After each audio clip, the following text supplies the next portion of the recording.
నమస్కారం వార్తలకు స్వాగతం. ముందుగా ముఖ్యాంశాలు.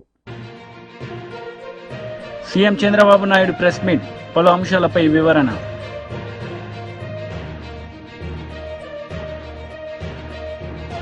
మాజీ మంత్రి హరీష్ రావు ప్రెస్ మీట్, పలు అంశాలపై వివరణ.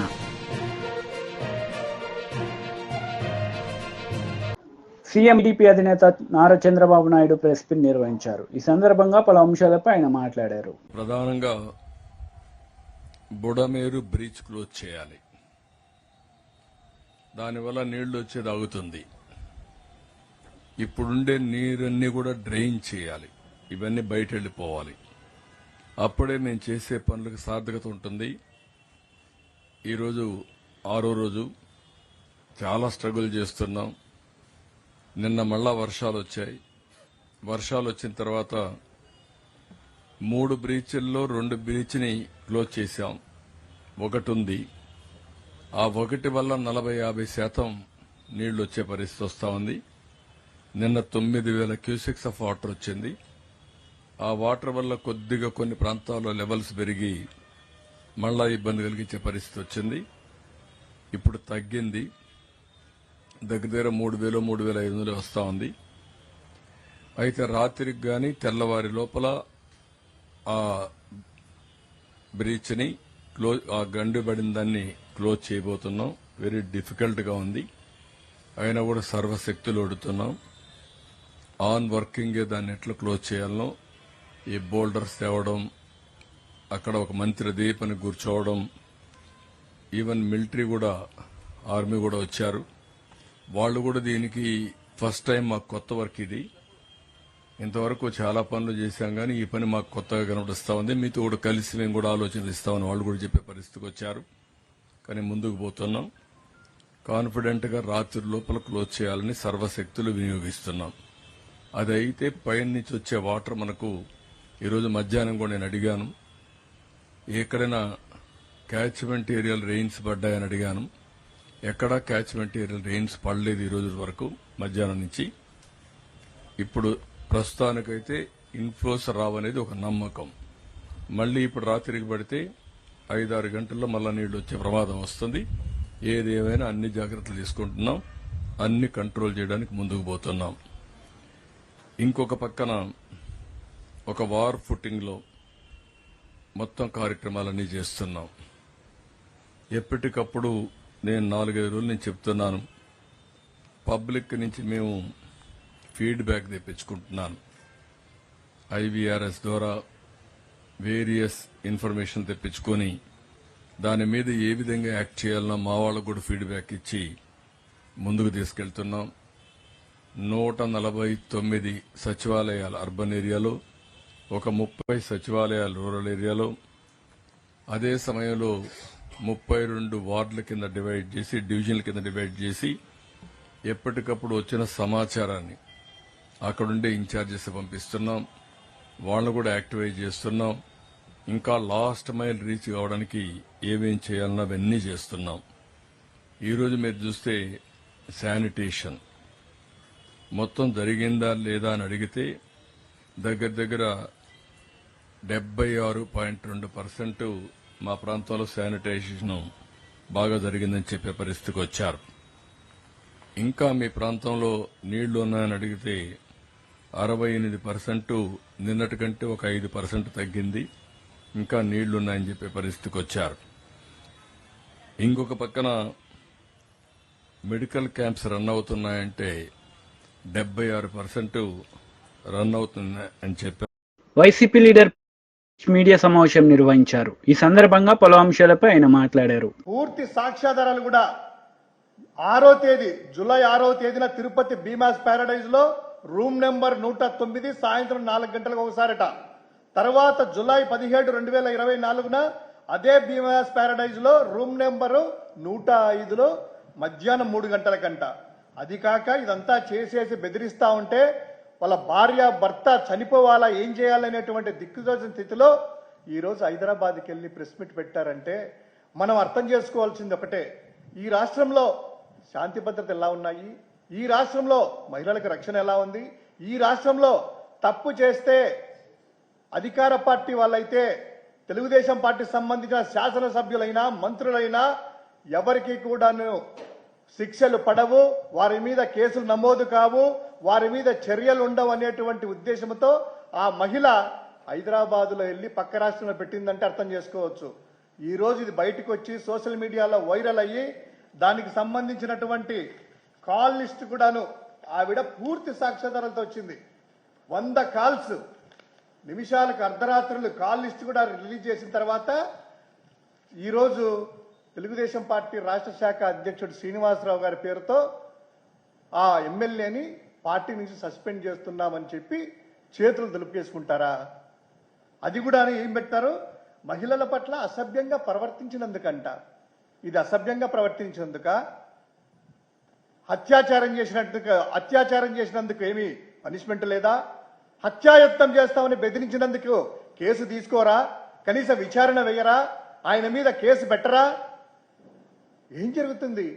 ఒక సాక్షాత్తు తెలుగుదేశం పార్టీ మహిళా నాయకురాలే వారి ప్రభుత్వం మీద నమ్మకం లేక పక్క రాష్ట్రానికి వెళ్ళి అక్కడ ప్రెస్ మీట్లు పెట్టి నా బాధ ఇదే అని తప్పించుకోండి అక్కడ భయంతో పక్క రాష్ట్రాల్లో ఉంటే, ఈరోజు చంద్రబాబు నాయుడు గారు అదేవిధంగా డిప్యూటీ సీఎం గారు మీరు ఈ మహిళకు మీ పార్టీకి సంబంధించిన ముఖ్యంగా ఆ మహిళా మంత్రివర్యులు హోంశాఖ మంత్రి అయినటువంటి ఆ హోంశాఖ మంత్రివర్యులు ఒక్కసారి ఇటు చూడండి.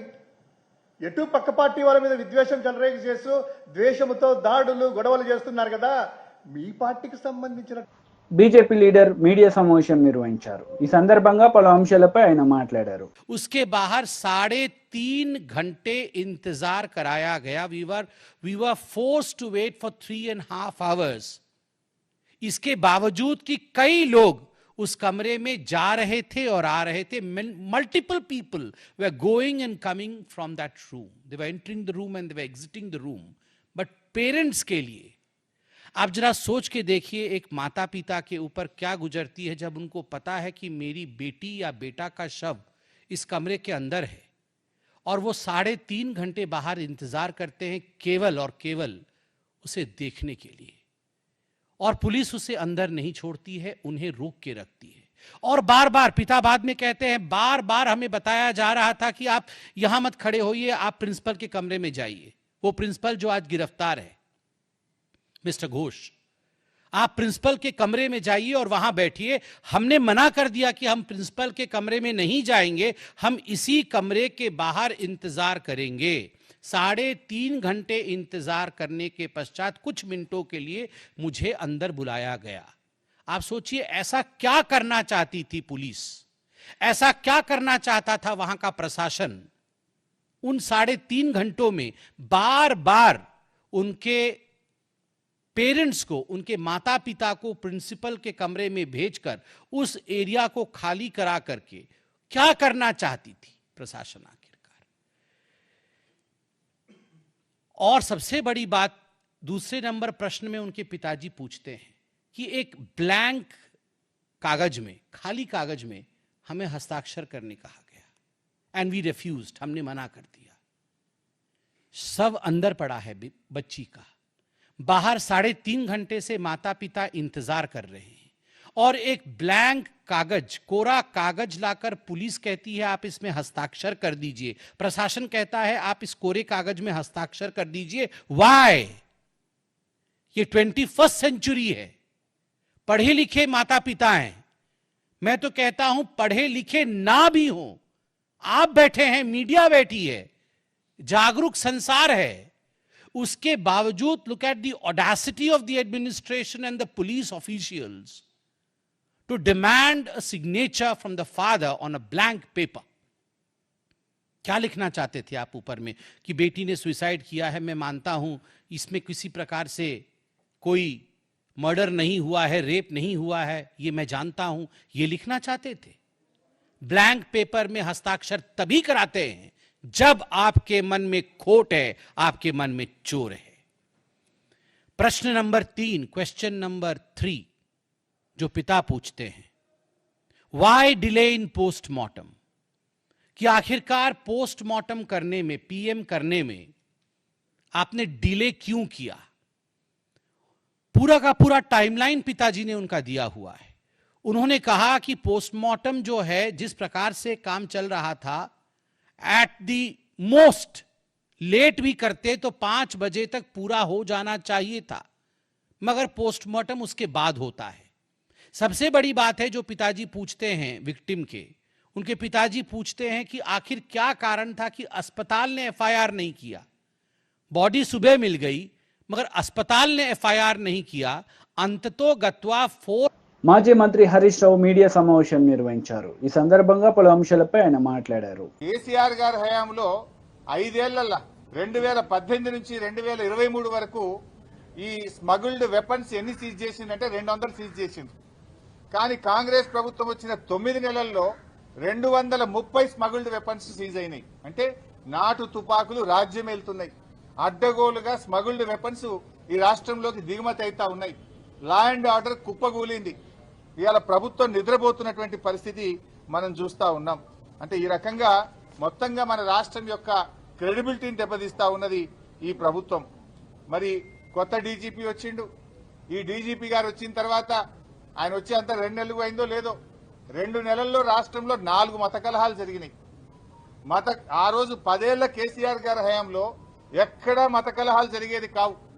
ఈ ప్రభుత్వం ఇవాళ ఈ డీజీపీ గారు వచ్చినాక 4 జరిగినాయి. ఒకటేమో నిర్మల్లో, రెండవది సనత్ నగర్లో, మూడవది గోషామహల్లో, 4వది జైనూర్లో. 4 చోట్ల ఈరోజు మత కలహాలు జరిగినాయి ఈ డీజీపీ గారు వచ్చిన తర్వాత. సిస్టమ్ మొత్తం కొలాప్స్ అయిపోయింది. ఇలా నేను వ్యక్తిగతంగా ఎవరితో మాట్లాడతలేను. సరి అయిన అధికారిని సరి అయిన స్థానంలో పెట్టాలి. మా మెదక్ జిల్లాలో లా అండ్ ఆర్డర్ ప్రాబ్లం వచ్చి మత కలహాలు జరిగినాయి ఒక 2 నెలల క్రితం. జరిగితే అప్పుడు అక్కడున్న ఎస్పీ గారు బాగాలేరని, డిఎస్పీ గారు బాగాలేరని, వాళ్ళ ఫెయిల్యూర్ వల్ల జరిగిందని వాళ్ళని ట్రాన్స్ఫర్ చేసిండ్రు. ట్రాన్స్ఫర్ చేస్తే ఎక్కడికి చేసిండ్రు? మెదక్లో మత కలహాలు జరిగినాయని లా అండ్ ఆర్డర్ లో ఫెయిల్ అయిందన్న ఎస్పీని తెచ్చి హైదరాబాద్ ఈస్ట్ జోన్ డీసీపీగా పోస్టింగ్ ఇచ్చిండ్రు. అంటే మీరు అవార్డు ఇస్తుండ్రా, ప్రమోషన్ ఇస్తుండ్రా, పనిష్మెంట్ ఇస్తుండ్రా? అంటే మీరు సరిగ్గా పనిచేయడం లేదు. ఈ విషయాలు ఇవన్నీ కూడా చాలా ఆందోళనకరంగా ఉన్నాయి. అందువల్ల మేము కేంద్ర హోంశాఖను కూడా కోరుతా ఉన్నాం. ఈ రాష్ట్రంలో మహిళలకు భద్రత కరువైంది. ఇవాళ లా అండ్ ఆర్డర్ కొలాప్స్ అయింది. కేంద్ర హోంశాఖ జోక్యం చేసుకోవాలని, కేంద్ర ప్రభుత్వం స్పందించాలని చెప్పి కూడా మేము కోరుతా ఉన్నాం. జాతీయ మహిళా కమిషన్ కూడా స్పందించాలి. ఇవాళ రోజు మహిళలపై అత్యాచారాలు నిత్య కృత్యమైపోయినాయి ఈ రాష్ట్రంలో. జాతీయ మహిళా కమిషన్ కూడా స్పందించాలని చెప్పి కూడా మేము ఈ సందర్భంగా కోరుతా ఉన్నాం. డయల్ 100 పనిచేస్తలేదు. గతంలో డయల్ 100కి ఫోన్ చేస్తే 5 నిమిషాల్లో 10 నిమిషాల్లో పోలీసు వాహనం వచ్చేది. ఈ మధ్య మనం చూసాం నాగర్ కర్నూలులో ఒక రైతు డయల్ 100కు ఫోన్ చేస్తే 40 నిమిషాలైనా పోలీసు వాహనం రాలేదు. 40 నిమిషాలు కొడుతూనే ఉన్నారు అతన్ని. చివరికి ఆయన ప్రాణం పోయింది, ఆ రైతు ప్రాణం పోయింది. డయల్ 100 కూడా పనిచేయని పరిస్థితి వచ్చింది.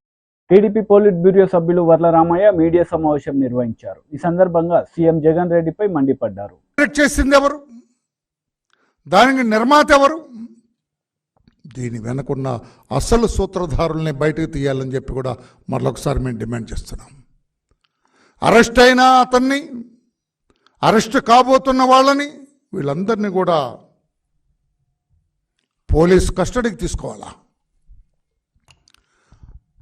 అరెస్ట్ చేసి రిమాండ్కి పంపిన తర్వాత పోలీస్ కస్టడీకి తీసుకొని ఈ కుట్రలో భాగస్థులు ఎవరు, అసలు సూత్రధారులు ఎవరు,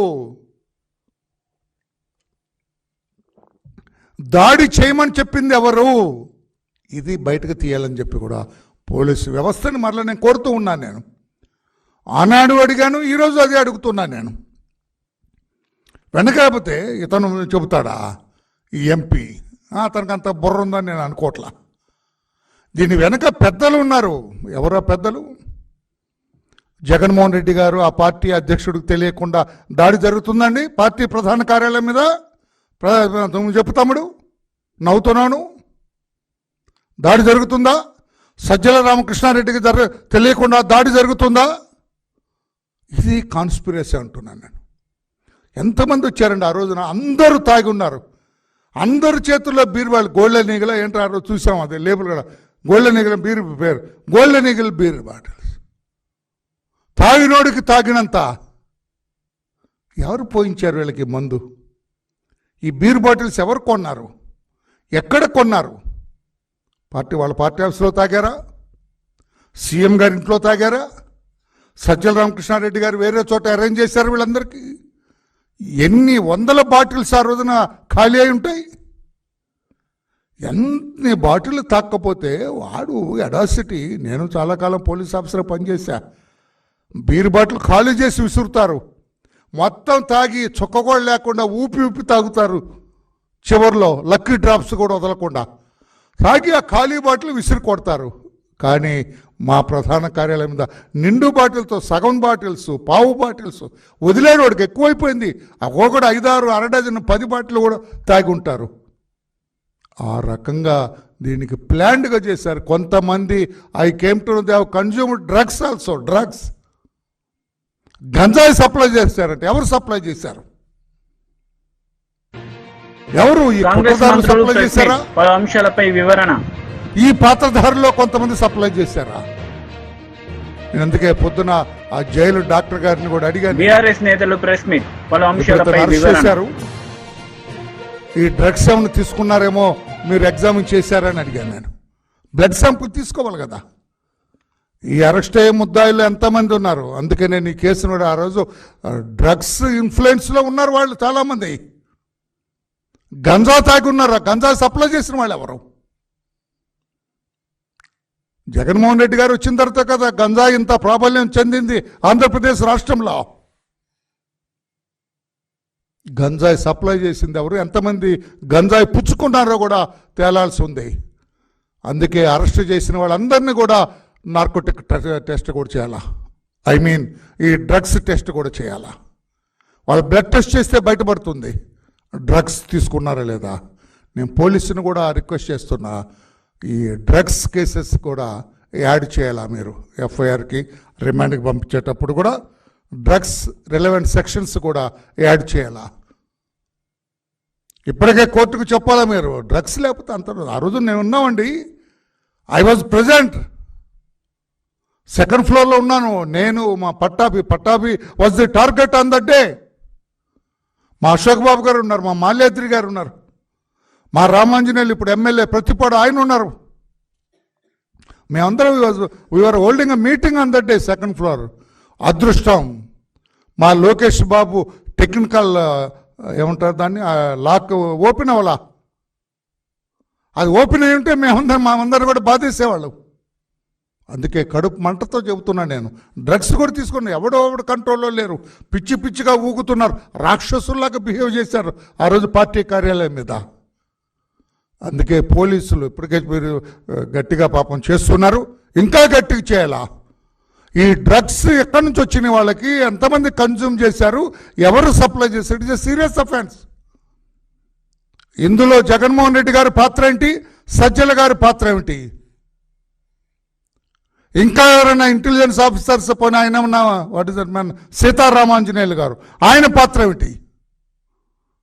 ఈ దాడి జరుగుతున్నది ఇంటెలిజెన్స్కి తెలియకుండా ఎందుకు ఉంటుందండి? ఇంత దాడి, ఇంత preparation, consumption of so much of beer bottles, liquor and all this things intelligence వాళ్ళకి తెలియకుండా జరుగుతుందని నేను అనుకోవట్లేదు. ఆయన పాత్ర ఏమిటి? వీటన్నిటిని కూడా వెలికి తీయాలా. ఇంటెలిజెన్స్ ఇంత దాడికి ప్రిపేర్ అయినప్పుడు, ఇంత ప్రిపరేషన్ జరిగినప్పుడు, ఈ రకంగా ఆయుధాలు, తర్వాత ఈ మందు, ఇదంతా గంజా అంతా కూడా కూడబెట్టినప్పుడు తెలియకుండా ఉంటుందని నేను అనుకోవట్లేదు. ఆనాటి ఇంటెలిజెన్స్ ఆఫీసర్ సీతారామజనేయులు గారైనా ఆ రోజు కూడా ఆయన కూడా తెలిసి ఉండాలి. తెలిసినప్పుడు ఈ దాడిని ఎందుకు ఆపలేదు? ఈ పాత్ర కూడా, రామాంజనేయులు గారి పాత్ర కూడా ఆ దాడి మీద వెలికి తీయాలని చెప్పి కూడా నేను కోరుతున్నాను. నేను ఇదొక దేవాలయం మీద దాడిలాగా మేము ఫీల్ అవుతున్నాం. ఏ రకంగా అయితే దేవాలయాల మీద దాడి చేస్తే ఫీల్ అవుతున్నారో, మేము కూడా మా పార్టీ కార్యాలయం మీద దాడి చేస్తే అలా ఫీల్ అవుతున్నాం. బీరుబాటలతో ఏంటండి ఇష్టం, ఐరన్ రాడ్లతోటి కనపడిన వాళ్ళతో కొడుతూ ఒక హింసాత్మక చర్య, లా అండ్ ఆర్డర్ లేదు రాష్ట్రంలో చెప్పడానికి అదొక ప్రబల నిదర్శనం అని చెప్పి కూడా నేను తెలియజేస్తున్నా. ఇంతవరకు వాళ్ళు ఎన్ని కార్డులు వేసుకొని వచ్చారండి? నేను పోలీసు వ్యవస్థను అడుగుతున్నా, నేను ఇన్వెస్టిగేట్ చేస్తున్న అధికారులు నేను అడుగుతూ ఉన్నాను, నేను సూపర్వైజ్ చేస్తున్న అధికారులు నేను అడుగుతా, ఎన్ని కార్లు వేసుకొని వచ్చారు, ఎన్ని కార్లు మీరు సీజ్ చేశారు? ముద్దాయిలు ఎన్నో ఉన్నాయి కదా, వీడియోలు ఉన్నాయి కదా, కారు నెంబర్లతో సహా ఉంటాయి, వీడియోలో సీసీటీవీలో ఉన్నాయి. మీ ఇంటెలిజెన్స్ వాళ్ళు ఆ రోజు వార్తలు ముగించే ముందు ముఖ్యాంశాలు మరోసారి. CM Chandrababu Naidu press meet, పలు అంశాలపై వివరణ.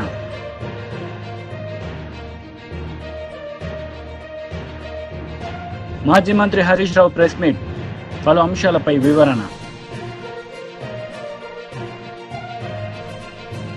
ఈ వార్తలు ఇంతటితో సమాప్తం. తిరిగి ప్రసారమయ్యే వార్తల్లో మళ్ళీ కలుద్దాం. అంతవరకు సెలవు. నమస్తే.